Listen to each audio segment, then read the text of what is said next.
can make some more jokes as we welcome in our good friend Denny Carter. Carter. Denny Carter's somebody that I can for the regression files. Denny, well dressed Yes. today on this that Friday I can make show. fun of. Yeah, what's going on? Look at that. Denny's going The clubbing sweaters are later. back. Yeah. The sweaters have come out. It's cold. It's really cold here in Maryland, so we are wearing the sweaters again. Yeah. Are you ready? Are you going clubbing after this? Like, what's going on? Like, what are you? Looks like he's going to a club in 1987. Yeah, exactly. There we go. Hey. That's it. I would do it. If you have a time machine, I'm there. Right. What's the night at the Roxbury? Just Yeah. Denny, do this for me. Just do this. Just like there you go. All right, There you yeah. go. You could be in that sketch. That was pretty I good. could That's do it. pretty good. We might have to Hey. do a remake at That some was- point. that was- I've trained my whole life for that. Yeah, it's fantastic. It's We- good to have Denny on the show. We welcome Denny on the show to talk about his article he writes every week, The Regression Files, players who are overproducing or underproducing based on their workload, playing time, and opportunity. So, Denny, let's start maybe in a more positive regression light on this Friday. Who do you got for us? T. Higgins, who I know has been among the most frustrating fantasy picks of the season. Basically, he was injured when Joe Burrow finally got healthy. Burrow was hurt when Higgins was healthy. Now they're both healthy-ish. Last week, he caught 5 of 6 targets for 65 yards. He saw 33% of the air yards against San Francisco, which is a really good indicator of his involvement in this rejuvenated Cincinnati passing attack. He gets a pretty good matchup here against a kind of a middling Buffalo secondary, and in a game that it could shoot out easily. I'm sure you guys would agree with that. So I know T. Higgins has been frustrating, but you gotta stick with him. I think really good things are on their way this week.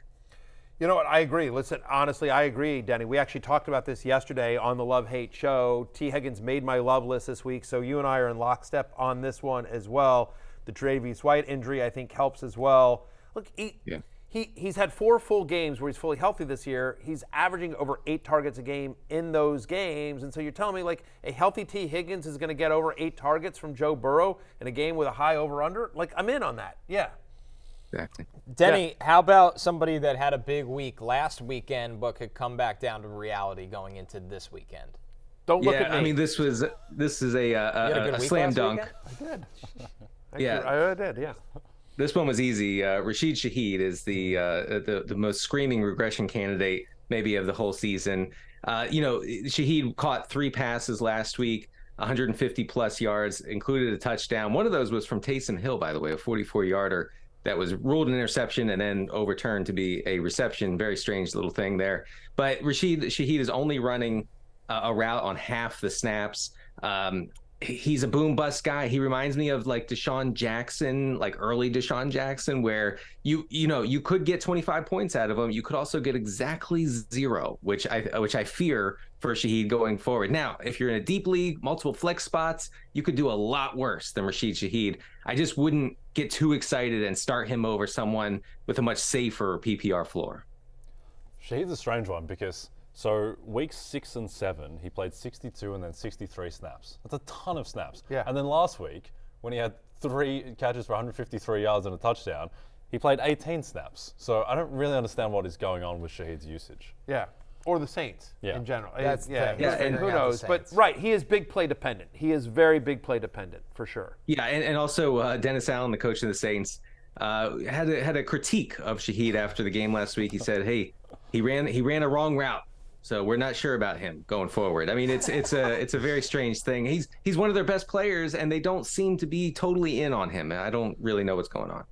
Yeah, bizarre situation for the New Orleans offense. Matthew, how about a positive regression pick for you from Denny's article? Well, I read the entire article backwards and forwards, and definitely wasn't like on my toilet when I read it either. I was definitely took the proper time and care to read it. Yeah. Here's what I'm going to say. Now, here's one call that I really like, actually. Jokes aside, from your column here, Denny, which is DeAndre Swift, right? I mean, again, somebody who's gotten 16 touches inside an opponent's 10-yard line this season. That's tied for 6th most against running backs. I like how the brotherly shove showed some wrinkles. The other day, the anti-DeAndre Swift article was, well, when they get in close, it's always going to Jalen Hurts. But then last week against my Commanders, they get into brotherly shove formation, and they hand it off to DeAndre Swift. And so I just, that fact, every single game where he's seen at least 60% of the team's rushes inside the 10, he's scored in every single game in a matchup against the Cowboys this week. I have him as my running back 11. I like the call on DeAndre Swift in terms of positive touchdown regression here. Yeah, and there's also the fact that Philadelphia is the run-heaviest team inside the 10-yard line by far this season, and for good reason. You know, the tush-push, the running backs being able to run behind that elite offensive line. So I think that those opportunities for Swift will continue in a very high-value part of the field. I like him a lot against a Dallas defense that has been a little bit shaky against the run when game script is not insane, which obviously it mostly is in Dallas games. Jay, being the Grim Reaper that you are, you get the negative regression pick. Where are you going with this one? The Todd Zeal of the show, as it's known. Stealing all the hope. I'm going with my man Romeo Dobbs, Denny, as a negative regression candidate. And Dobbs has had a really strange season. Weeks 3 and 4, he had 25 targets across 2 games back-to-back. And then outside of that has largely been unsighted, kind of touchdown dependent. This Packers offense in general just seems like a mess. This Packers team in general seems like a mess. But you don't like Dobbs because you think his touchdown scoring is unsustainable with the amount of targets he's getting in the green zone. Yeah, you know, he's getting away with it. And this is the thing. When I look for guys to write up in this article, I look for guys who are getting away with it. And he is doing just that. He's doing everything you want inside the 10-yard line. Like, he's converting most of his targets inside the 10-yard line into touchdowns, which just can't last. You would think with the play of Jordan Love that it won't last. It can't last. Also, Christian Watson has kind of emerged as the wide receiver 1 in some respects. In others, it's still Dobbs. I don't think that I'm trying to put him into my lineup everywhere if I have better options, because he's touchdown dependent, like you said, Jay, and we don't like that. Yeah, listen, I know how you write about guys getting away with it. I look forward to when I'm in your column. Hey, question for you here, Denny, real quickly. The NASCAR Championship at Phoenix is this Sunday at 3 p.m. right here on NBC and Peacock. It's a big company priority. So my most important question to you is, have you seen Talladega Nights? I thought you were going to ask me who do I like to win, and I would have had nothing to say. But yeah, of course I have. I saw that in the movie theater back in the day. Yeah, of course you did. Will you do me a favor? Will you go vroom vroom, like what or again, we're trying to promote the race for NBC. God. Vroom vroom. Yeah, there you go. That's all I need. Hey, last thing for you before we let you go. Thanks. You're a good sport here. NBC's gonna be very thrilled with that. I'm going to cut that as a promo for the actual race. The actual race. Boy. Denny saying vroom vroom. There's been, Denny, everyone knows, not just here at Roto World and NBC, but around the industry, around the fantasy football industry, you are Mr. Kicker. You love kickers. There was an injury in New York. Graham Gano. Is that like, I'm just curious. Done for the year. Yeah, done for the year. What's the fallout here, Denny? Yeah, what's the fallout here? Okay, here's what's happening, guys. Okay, we have Cade York, who was great at LSU, drafted by the Browns.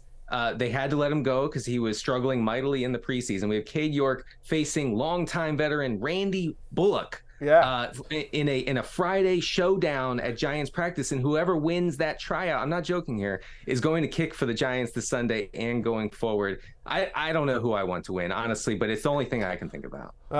Sure. I'll tell you who wins. America. America's won. America's won already. We've got a Friday kicker showdown. Denny, you're a good sport as always. Say hi to everyone at the club in 1987. You can catch Denny for his live fantasy football Q&A right after happy hour at 1 p.m. Eastern time on the NFL on NBC YouTube channel. Denny, everyone go ask him kicker questions. Please. Hey, it's Matthew Berry from NBCSports.com and RotoWorld.com, and I want to thank you so much for watching whatever it is you just watched, or if nothing else, being too lazy to click out of the autoplay after this video started, after whatever it is you actually wanted to watch finished. But now that you're here, I'd like to take a moment here to ask you respectfully now, okay? I'm asking you respectfully to subscribe to the NFL on NBC YouTube channel. You'll get the latest Roto World fantasy news headlines, all sorts of great shows, including my own Fantasy Football Happy Hour. So go subscribe now. Again, I'm asking respectfully.